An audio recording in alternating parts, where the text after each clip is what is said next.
Já ouviram falar do Clube de Roma? Eu tenho certeza que vários de vocês agora desse momento falam, véi, isso não era teoria da conspiração. Não é que falava. Pra quem não sabe, em linhas bem gerais, sabe o Fórum Econômico lá do Klaus? É a mesma porcaria, mas é uma versão mais antiga. Mesma coisa. Um grupo, grandes empresários, industriários na época, se juntaram para salvar o planeta. Para salvar o planeta. Falei, mas rapaz, eu já vi tanto sobre isso daqui, em diversos locais, diversas situações no passado. Já ouvi até, sei lá, já vi o Olavo falando sobre isso, pessoas falando sobre, pessoas nas redes sociais falando sobre isso. E tem um nome no Brasil que, quando se fala de Clube de Roma, diversos brasileiros falam, que é o Fernando Henrique Cardoso, um membro oficial do Clube de Roma. Eu fui pesquisar, né, para tentar trazer algum material rápido. Não vou me aprofundar no Clube de Roma em si para vocês. Mas isso daqui puxou outro fio. Vamos puxando os fios. Existem planos para a implementação do governo mundial? Aqui é um artigo que está lá disponível no site da Brasil Paralelo, onde eles estão divulgando até um curso deles, produzido por eles. Foi o Clube de Roma que criou o relatório Limites do Crescimento. E este relatório serviu de matéria-prima para as agendas globalistas defendidas pela ONU e por seus auxiliares nos eventos Eco 92, Rio +10, Agenda 21 e Agenda 2030, além de dezenas de outras conferências e resoluções. Peraí. Clube de Roma, o que a gente falou, 78, transição energética, fez um relatório de limite do crescimento, e isso foi utilizado como matéria-prima para toda essa agenda verde? Faz sentido, né? Faz sentido. Aí eu falei, pô, eu já tinha escutado sobre esse relatório por alto, nunca parei para lê-lo. Mas é uma tese, a tese do pessoal é o seguinte, que no ano de 2050 ia acabar tudo. Acabou tudo. 2050 é o número que eles falam atualmente, né? Que a data tem que estar zerado. Zerar as emissões em 2050. É o que eles dizem para vocês? Talvez surgiu de lá essa data 2050. Enfim, essa é até do relatório, né? Tem muita gente no planeta, os recursos são finitos, eles vão acabar em algum determinado momento. Só que eu falei, né? Eu falei, bom, esse relatório, eu sabia mais ou menos o período que ele foi lançado, foi nos anos 70. Eu falei, eu quero ver o que é que os jornais brasileiros falaram nos idos da década de 70 sobre esse relatório, sobre a turma do Clube de Roma. Aí eu fui lá na Biblioteca Nacional, até mostrar para vocês como pesquisar. Coloquei, ó, entre aspas, limites do crescimento, fecha aspas, depois espaço, abre aspas de novo, Clube de Roma. Aí o Jornal do Brasil, ele vai selecionar todos os jornais em que na mesma página exista Clube de Roma e em algum outro pedaço da página, limite do crescimento. Assim você pode fazer pesquisas. Ele vai pegar o que tiver, tem que estar na mesma página as duas expressões. E aí você vê, ó, que no Jornal do Brasil, de 70 a 79, tem 17 ocorrências. Ciência e cultura tem 12. Ciência e cultura é interessante, tem uns pedaços que eles contam. Não, olha só, Clube de Roma, eles são baita cientistas. Porque esse relatório foi feito através de uma simulação de computador feita com o MIT. Uau! Sensacional! Ciência! E o engraçado é que eles ridicularizavam quem questionava essa ciência, que o mundo ia acabar. Não ia ter mais petróleo. O Lula falou, o Lula tá certo. É o que falavam, o petróleo ia acabar, né? E não acabou, né? Não, e era ciência. Ai de você que questionasse isso na década de 70. Era a moda da época. Mas vamos lá. Jornal A Tribuna, 3 de julho de 79. Olha que matéria bacana. Desde ontem está reunido no Rio o seminário do Clube de Roma. Tiveram evento no Brasil. Estavam lá batendo papo com um monte de gente. Aí vai falando, né? A matéria é muito mais do que... Vocês estão vendo a matéria aqui. Ô, diacho, peraí. Estão vendo a matéria aqui, eu tenho. Cadê o mouse?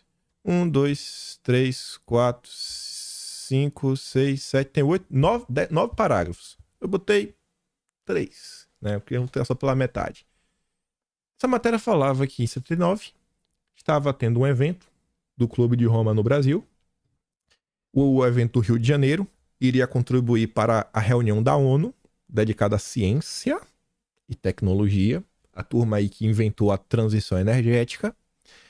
É tal a significação deste seminário que dele participaram, poxa, como esse Clube de Roma, rapaz, é um negócio assim, ó, sensacional.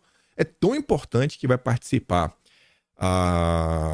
o ministro do Planejamento, Mário Henrique Simonsen, os economistas Celso Furtado, Julian Chassel e os sociólogos Fernando Henrique Cardoso e Celso Laffer.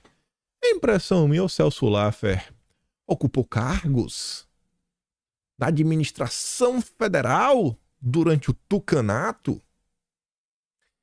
Não é impressão, porque eu já escrevi sobre... Já trouxe em vídeo, está escrito no Atlas, e a Folha de São Paulo foi quem melhor narrou sobre isso, como Fernando Henrique Cardoso foi o pai das ONGs. Foi o cara que realmente fizeram as ONGs no Brasil ganhar a proporção que elas têm no dia de hoje. Quem é que veio com essa agenda verde? Pesada. Clube de Roma. Quem é membro? Fernando Henrique Cardoso. As peças começam a se encaixar um pouquinho, né? Mas eu continuei lendo. O relatório foi de 72. No final dos anos 70, a turma já começava a questionar, né? Falar, pô, os limites do crescimento, né? Mas já estavam vindo com uma nova tese. Mas tinha um outro que ficava questionando. Isso daqui é um recorte da revista Manchete. Isso era uma matéria sobre o 1984, que fala daquela distopia, né, totalitária do Orwell, que ele escreveu. Aí olha que engraçado esses dois parágrafos. Eis a anti-utopia de George Orwell. Anti-utopia é o que a gente chama hoje de distopia, né? Se utopia fosse do bem, um mundo muito bonito, muito bacana, com tudo abundância, distopia ou antitopia seria um mundo apocalíptico, que é o que ele descreve no livro, né? Ela pode ser resumida numa só proposição. O poderio de um sistema político está na dependência direta da coação imposta pelos governantes, pela capacidade de infligir sofrimento, mais do que isso, no plano coletivo, de infundir legítimo terror. Forma ampliada e análoga a qual o homem afirma sobre o outro o seu poderio. Numa só frase, Orwell condensa o seu mundo. Se queres uma imagem do amanhã, pensa numa bota esmagando o rosto humano. Ao tempo de Orwell, ainda não se falava em futurologia. Essa pseudociência, com todos os seus sacerdotes e acólitos, começou a nascer nos anos 50. E não existia a Rand Corporation, a Hudson Institute. Herman Kahn não tinha ainda desencadeado seus poderes de sociólogo vidente ou de astrólogo graduado. Alvin Toffler não tinha inventado o choque do futuro e o Clube de Roma não havia surpreendido o mundo com os limites do crescimento, revelando-se todas as condições propícias às anti-utopias. Ele sai listando o que hoje a gente chamaria dos globalistas e todos os seus estudos científicos que mostram que estamos vivendo, meu Deus, o fim dos tempos e que precisamos abrir mão das nossas liberdades pelo bem da mãe Gaia. Ainda na revista Manchete, antes dessa do Orwell, essa eu achei engraçada.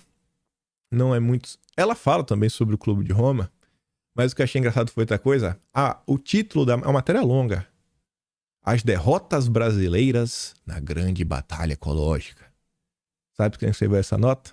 Olha ali embaixo. Reportagem de Ricardo Noblar. Noblar, pai de Guguinha. O pai de Guguinha. Guga Noblar. O pai dele. Aí, ó. Dona Benta. Tá lá. Já na militância. Ó, Dona Benta. Olha a foto que botou. Que máscara. Já viram isso aí hoje? Nos tempos modernos? Conhece aquela cena? Criancinha ali, ó. Não pode nem respirar direito. A poluição do meio ambiente pode tornar inabitáveis, em pouco tempo, grandes cidades como São Paulo. Aconteceu não, viu, Guguinha? Não, Guguinha não. O pai de Guguinha. O pai do Guga. Dona Benta. Não rolou, Dona Benta. Não rolou. Isso aqui é de 1976. Não pode nem trazer a capa dessa edição. Era do Carnaval. Imagina, Brasil, Carnaval 76. Tempos que não tinham politicamente correto. Era uma capa daquelas, viu? Polêmica. Isso daí. Você vê, rapaz, a turma tá na tentativa de avançar com algumas coisas. Não é de hoje. E eu não tô fazendo essa retrospectiva histórica de forma aleatória, né? Não é à toa. Aí, ao longo da matéria do Ricardo Noblar, ele tá ali, ó. O desenvolvimento indefinido é uma utopia. A tese que o pai do Guguinha tava defendendo, né? Citando o Clube de Roma, etc., era que, gente, não tem como os seres humanos se desenvolverem sem parar. Uma hora tem que parar de se desenvolver. Porque vão acabar os recursos. O mundo vai chegar ao fim.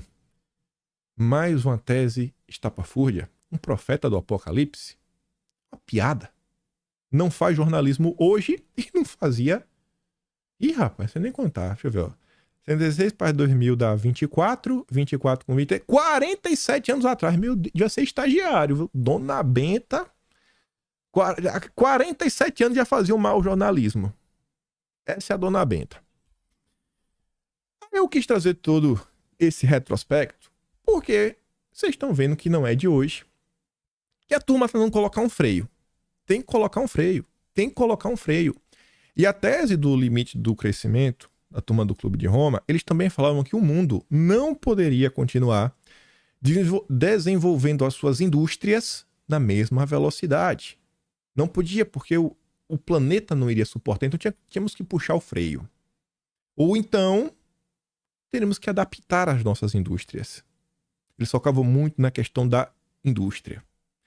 E aí que a gente vai entrar no ponto que eu disse para vocês, eu podia colocar assim, urgente, que eu acho que eu estou sendo justo e não estaria sendo alarmista. Não é de hoje que a gente vem acompanhando as discussões e os planos do governo Lula para essa questão aí da Agenda Verde. E eu estou passando ontem no Twitter e eu vi essa postagem aqui do Renato, a matéria do Estadão, com o seguinte título: empresas terão de comprar direito de poluir, afirma coordenador da Agenda Verde da Fazenda. Isso foi entrevista. A gente vai olhar ela. O Renato fala assim: se a B3, junto à CVM e em consonância com o governo Lula, forçam essa agenda, é questão de tempo para que o imposto do pecado destrua as pequenas e médias empresas e esprema o cidadão que terá que pagar para respirar. Eu falei, rapaz, peraí, pô. Calma, Renato. Você tá muito nervoso, irmão. Que história é essa? Comprar o direito de poluir? Eu já suspeitava o que era antes de ler. Eu fui ler para ter a certeza. Pois bem, entrevista de Rafael Dubeux, nem se pronuncia, sobrenome francês aí, é um dos auxiliares do Haddad, assessor do Ministério da Fazenda. Tá ali, né? Rafael vê cenário favorável para a implementação do mercado regulado de carbono no país, contando até com o apoio da indústria, que será o setor mais afetado. Será mesmo que vai ser afetada? Será? Será que ela vai ser o grande problema da indústria? Ou seja, olha a manchete: comprar o direito de poluir. Isso está ligado a mercado regulado de carbono. Eu não precisava nem ler mais nada para saber. Se você não tiver pagando as suas emissões, a sua empresa vai fechar. Ou então você vai ser multado, fazendo com que a sua empresa feche. Rafael Dubeux ocupa o cargo de assessor do ministro da Fazenda, Fernando Haddad, e coordena a parte econômica do Plano de Transformação Ecológica, que tem o mercado regulado de carbono como um dos pilares. A iniciativa prevê a criação de um limite para a emissão de gases e prevê que as empresas terão que comprar o direito de poluir.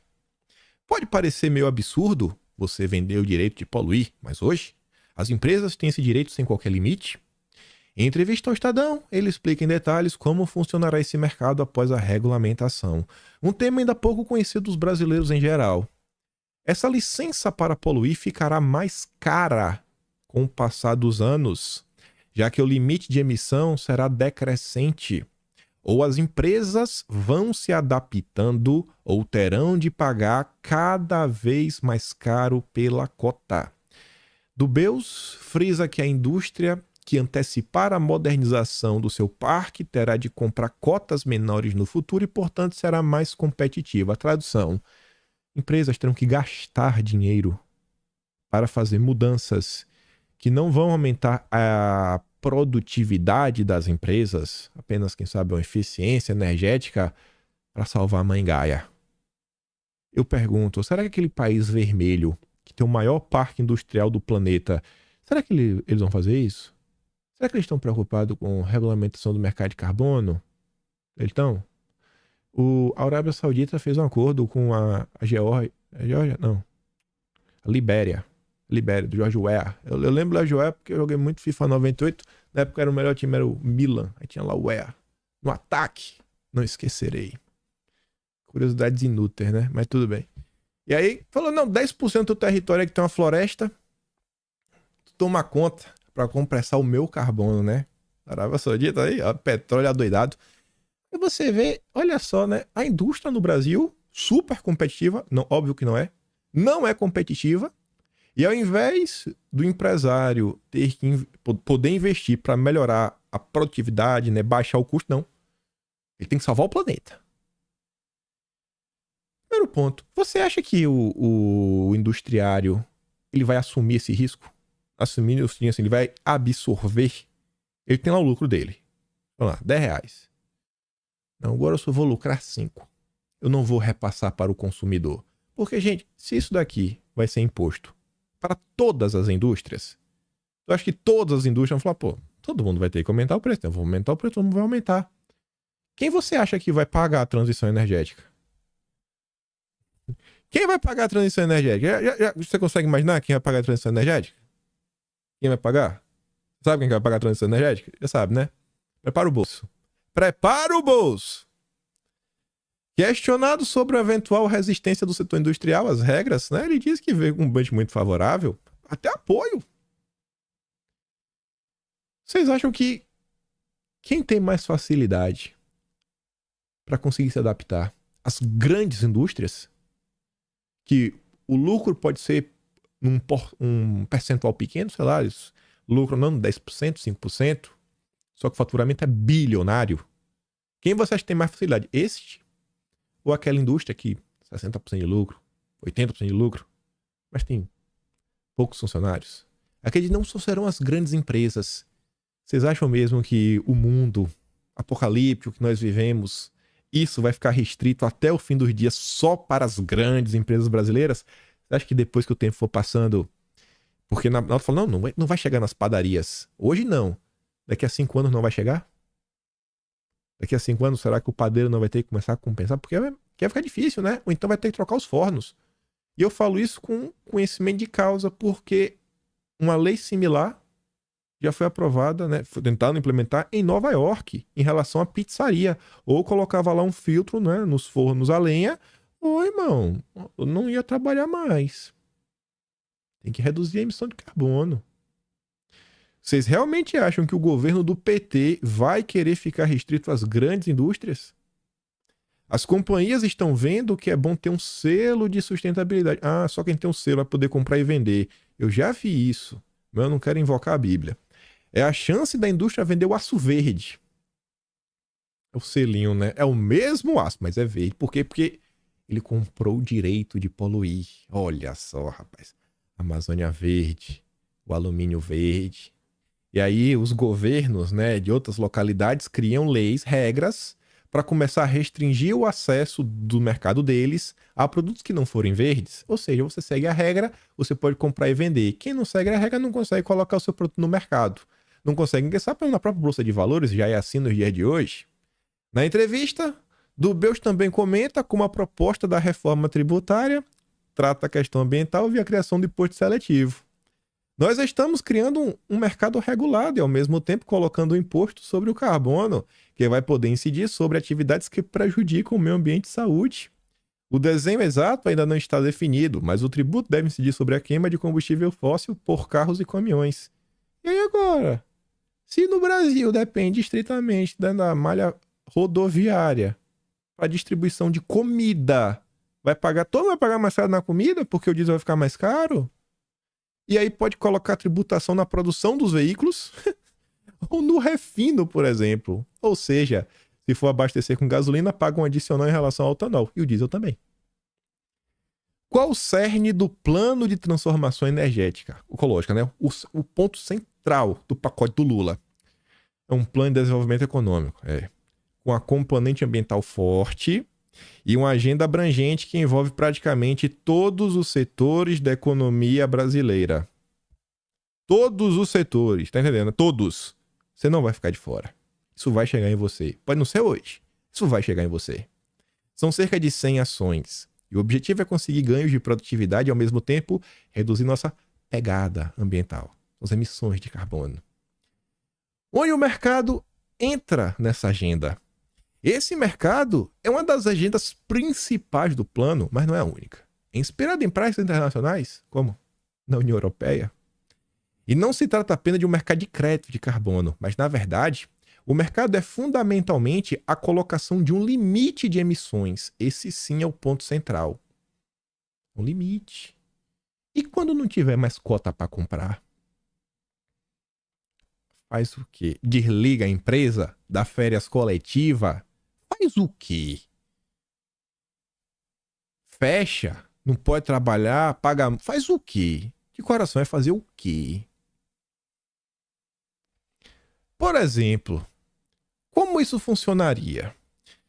Digamos, usando números hipotéticos que o Brasil emita 100 toneladas, a gente estabeleceria um teto no primeiro ano de 100, no ano seguinte 95, 90, 85, até chegar em zero. Mas você tem que mudar toda a sua indústria. Toda. E dentro desse teto, para a empresa poder emitir carbono, ela terá de comprar uma licença. Então a empresa compraria o direito de poluir. Isso. Pode parecer meio absurdo, né? Mas hoje as empresas têm esse direito sem qualquer limite. Uma das possibilidades é a seguinte. Imagina que o país tenha 100 toneladas de cota por ano. A economia toda. O governo faz então um leilão de cada tonelada. Quem dá mais, leva a cota. Por exemplo, a empresa estima que vai precisar de 15 toneladas. Aí entra no leilão para comprar essa quantidade. Se por acaso ela só usar 10, ela pode vender esse excedente para outra empresa. Aí, algumas perguntas. E se tiver uma empresa... Vamos ler a próxima. A previsão de um mercado secundário, como existe no setor de energia, uma espécie de bolsa de valores, comprar e vender energia, né? Comprar e vender crédito de carbono? Sim, haverá algo similar. A ideia é que o governo faça o primeiro leilão, a primária das cotas, e depois haverá uma negociação no mercado secundário, tá? Então, vê um ponto. Não no mundo ideal, no mundo petista. No mundo do PT, qual a chance de uma empresa, em vez de comprar 10, que é o que ela precisa, ela compra 80, só usa 5 e negocia 75 a um valor 5 vezes maior, porque ela comprou primeiro? Ela comprou, a culpa não é dela. Não, mas o PT vai colocar umas regrinhas para impedir isso de acontecer. Será? Será? Tem certeza? Estranho, viu? E esse dinheiro vai para onde? Vai ser usado como? Não, é fundo do clima. Gente, você não tá vendo que essa matemática não fecha? Tem algo muito errado acontecendo. Qual o país que tá fazendo isso, gente? Qual o país que tá fazendo isso? Não, porque a Europa... Será que as indústrias americanas estão pagando isso para produzir? Será que as indústrias do Oriente estão pagando isso? Na Ásia estão pagando isso? É só a indústria brasileira?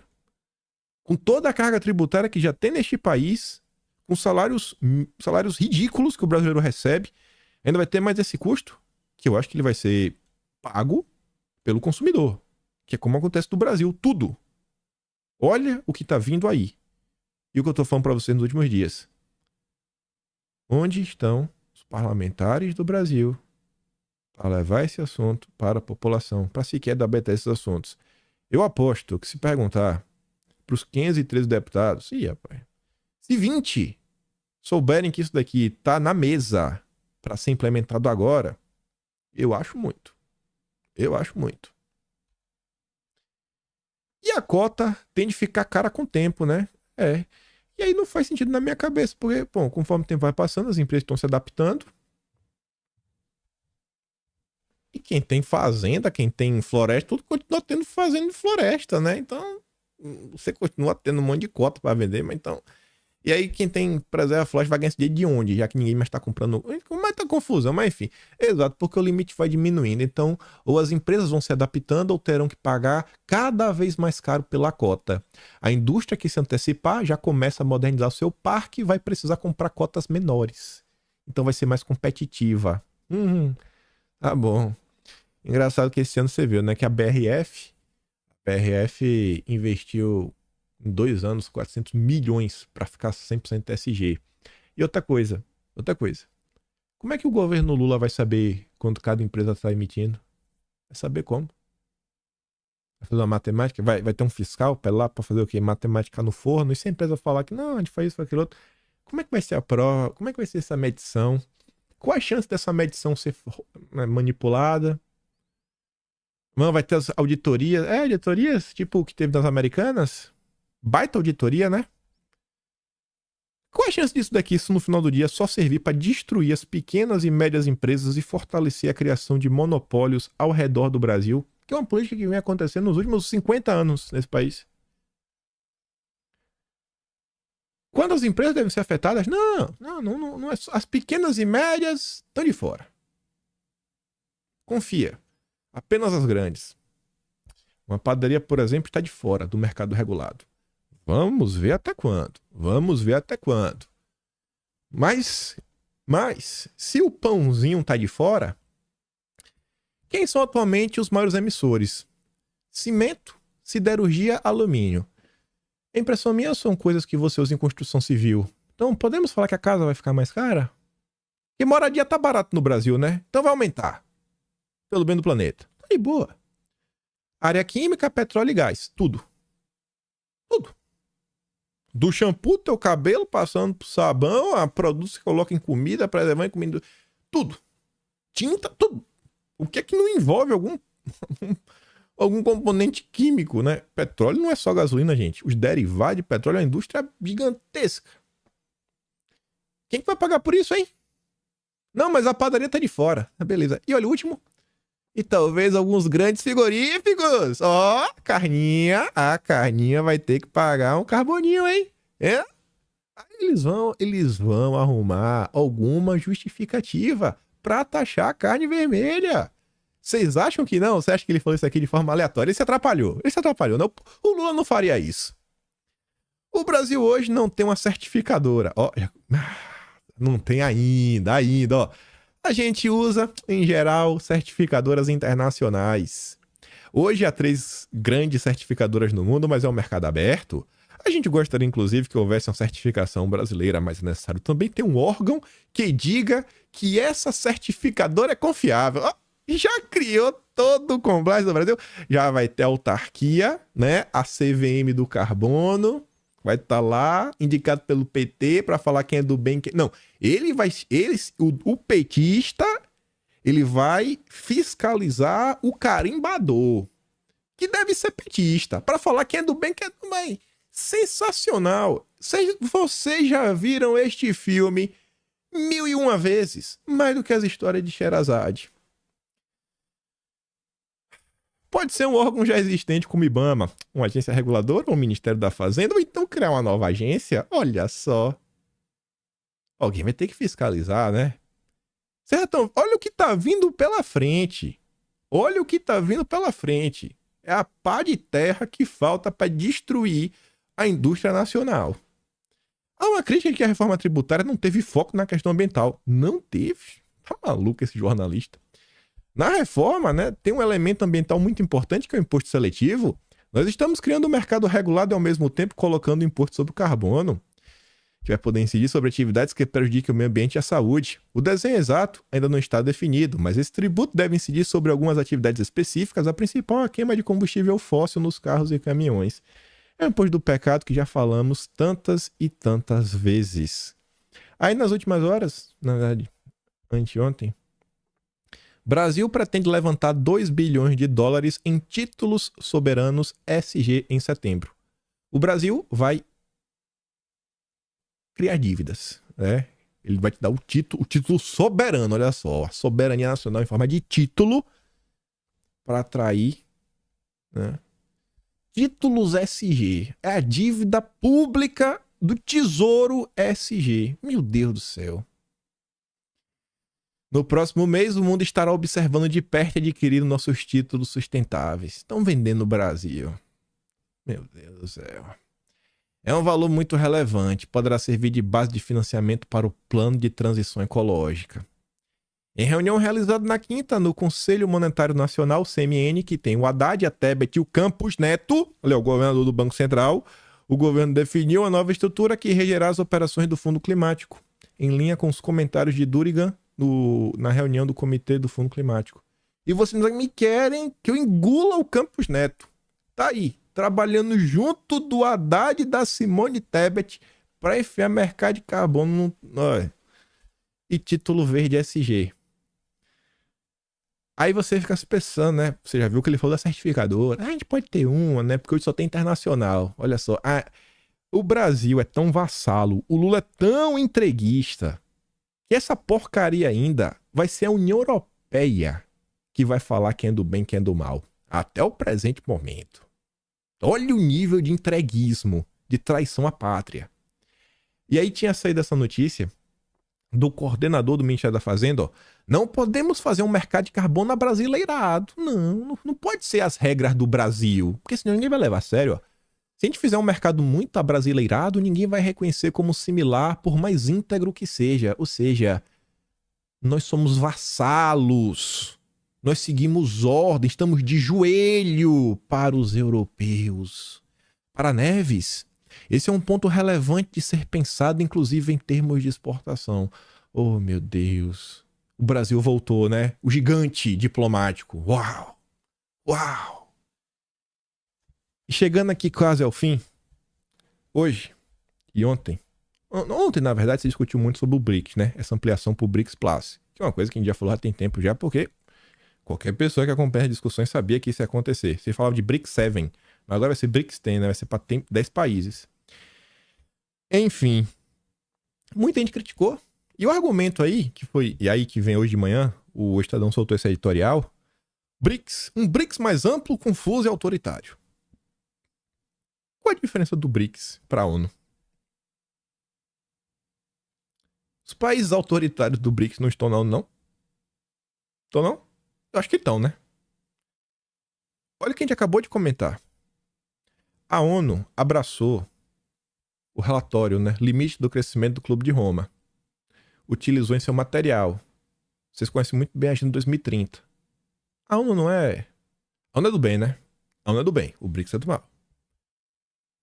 O que você quer falar com isso? Eu quero falar o seguinte, que eu tô nem aí pra ambos.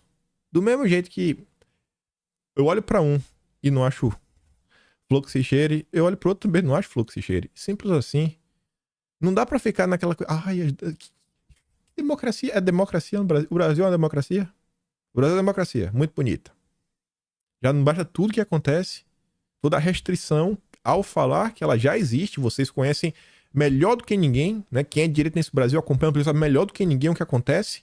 Aí você agora pega essa nova aí, o mercado de carbono do Lula, que vai ser uma restrição econômica, uma restrição social, uma restrição de desenvolvimento, uma restrição física. Baita democracia, né? Baita. Imposta pela Europa, chancelada pela ONU, mas a preocupação BRICS. Eu quero saber qual o dia que a imprensa brasileira vai se preocupar com o Brasil. Brasil. Eles não estão preocupados. Eles querem destruir Bolsonaro e ficar de joelhos e ganhar muita verba de publicidade. É só isso. Aí você vê, ó. Preocupados com o novo BRICS. A imprensa? Não. Integrantes da diplomacia brasileira foram procurados por colegas europeus. Meu Deus, o que é que tá acontecendo? Foi lá, os europeus. Os europeus queriam saber se existe o risco do Brasil mudar seu engajamento na transição energética. Olha só, olha qual o problema, meu Deus, BRICS, né? Em substituição ao petróleo, ao que preocupa especialmente os europeus. Eles acham que o maior peso dos países da OPEP pode atrapalhar os esforços globais. Gente, isso aqui... Meu Deus do céu. Turma da Europa, olha a matriz energética deles, compara com a brasileira. É essa galera que apontar o dedo na cara e falar que o Brasil tem que mudar. O Brasil tem essa grande A sua grande parte de sua matriz já é de energia renovável, hidrelétrica, eólica, solar. O que é que essa turma quer falar pro brasileiro? Isso aqui é uma piada, pessoal. Segundo fontes da diplomacia disseram ao bastidor, a resposta dos europeus foi que nada muda. O Brasil segue empenhado na transição energética. E o Lula fica mentindo. Não, porque eu vou combater o neocolonialismo verde. É um vendido. O Lula é um vassalo vendido que está entregando o Brasil. Os europeus desconfiam que a nova configuração do grupo econômico pode atrapalhar os rumos ambientais brasileiros. Esse aqui é um padrão, ó, de europeu. Esse rapaz aqui é o chefe europeu, né, do comitê para a OTAN. O cara teve a cara de pau de ir no Twitter reclamar, apelando aos brasileiros, que nós, brasileiros, atuemos para desmantelar o Brasil em 5 estados melhores e livres. O cara tá pregando separatismo no Brasil. Um europeu? Será o Sul? São Paulo? Os últimos 7 estados, que é o Centro-Oeste junto com Minas Gerais? Nordeste? E a República do Povo do Amazonas? Você tá entendendo, gente? Então, assim, no final do dia, é o Brasil. No final do dia, quem tá certo é Jair Messias Bolsonaro. Brasil acima de tudo, Deus acima de todos. No dia que eles colocarem o Brasil em primeiro lugar, eu começo a ter algum tipo de consideração com essa galera. Mas não tô nem aí. Tô nem aí. No final do dia, é só venda de virtude. Para um lado e para o outro. Para isso aqui, ó. Helder Barbalho ganha força como nome para 2026, impulsionado pela agenda ambiental. O estado do Pará não tem infraestrutura básica. Não tem emprego direito. Não tem um salário bom. Não tem um alto IDH. E o cara vai ser preendido pra quê? Pra destruir o Brasil, entregar no mesmo estado que tá. Isso é uma vergonha. Isto é uma vergonha. É uma vergonha do início até o fim, tudo que tá acontecendo. É o SUS falando do mal lavado. É a ONU reclamando do BRICS. É o europeu reclamando, meu, que vergonha. E o Brasil, no final do dia, é o prejudicado. Imaginem os impactos disso. Os donos das indústrias não irão absorver, eles irão repassar para os consumidores. Esse assunto está vindo, esse assunto, quer ou não, ele precisará passar por um projeto de lei. E os nossos deputados? E os nossos senadores? Vão fazer o quê? Vão aprovar? Eu espero que não. Enfim, o vídeo ficou longo, mas não tinha como deixar de falar toda essa parte. Eu acho que fazer uma retrospectiva na história mostra muito bem que é um plano que vem sendo gestado há muito tempo. E o interesse dele, assim, primeiro que já se provou errado por diversas vezes, mas ainda assim eles insistem em enfiar a goela abaixo no brasileiro. Pois bem, vou mandar os vídeos que eu dei play lá no Telegram. Se gosta do meu trabalho, quiser me ajudar mais, pode se tornar meu no canal. Tem um tom de valeu, tem um peito na descrição e tem um Atos Brasileiro, kimpen.com.br. Compartilhe o vídeo, volta amanhã porque eu estarei aqui. Aquele grande beijo, abraço, tamo juntos. Valeu, meus amigos.